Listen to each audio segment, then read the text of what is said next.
Ay, marami nga yung may gusto ng garni katibay na cellphone mga kamangyan. Kaya ngayon, ari naman ho yung ating apamigay. So, ayan, super ganda nga ni ho pala na rin mga kamangyan. Kaya nakakapanghinayang ites. Salamat! Baliabri ko nga ni ho pala rin kay Miss Ariel Jan Tolentino. So, ayan ho na ho, imbis na plato, ang sinabunan ko nga ni ho diyan ay ari na nga ni hong cellphone. Kasi parang may nakikita-kita akong dumi. Binanlawan ko na rin siya dyan at grabe, talaga'y nagana pa rin. Uso kasi ngayon mga kamangyan yung garni nga ni hong katitibay na cellphone na kahit ipagagis mo, ipokpok mo, ilagay mo sa tubig, sa prutas, talaga'y napakatibay. Ay, kahit ako gusto ko rin naman sa cellphone ay yung matibay, hindi man yung isang bagsak lamang isira na. At sa tunay ho, marami talagang may gusto ng garning cellphone. Pero syempre yung iba nagatipid, may inauna. Kaya ito, ipapamigay namin sa inyo. Ganyan namin kayo kamahal. Hala, napaka-pa-fall. Pag mga kamangyan, paalala lang ho, ang dami hong nagapanggap na kamangyan na Miss Ariel Jan Tolentino. Mag-message yun sa inyo na nanalo daw kayo ng phone, ng gold. Nasahin yung code ng Gcash nyo, manghihingi ng shipping fee. Naku, wala akong ganun. Kaya magdoble ingat ho kayo. Huy. Para ho makatanggap ng garni mga kamangyan, ako madali lang ho yung inyong agawin. Comment nyo lang ho yung screenshot na nakafollow na ho kayo kay Miss Ariel Jan Tolentino. At syempre, i-share nyo ho aring video para mas makita ho namin. So ayun, balitaan nyo ho ako kapag kayo na yung nanalo ha. Ay for the go.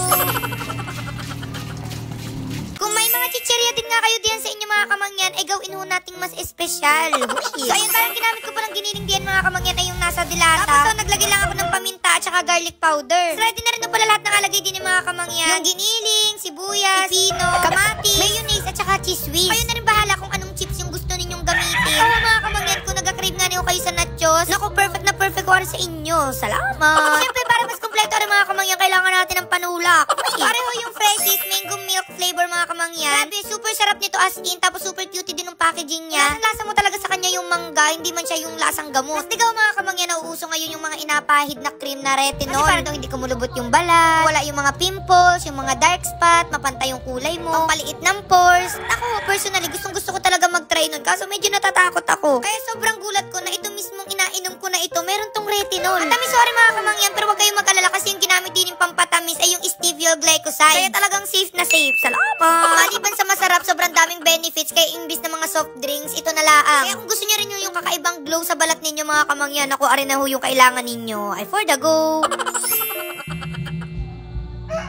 Ay, lechong pork belly naman nga ni ho ang alutuin namin ngayon din sa bukid mga kamangyan. At samahan nyo ho kaming maghanda dahil may mabisita ho din sa aming bahay kubo. Ay for the go!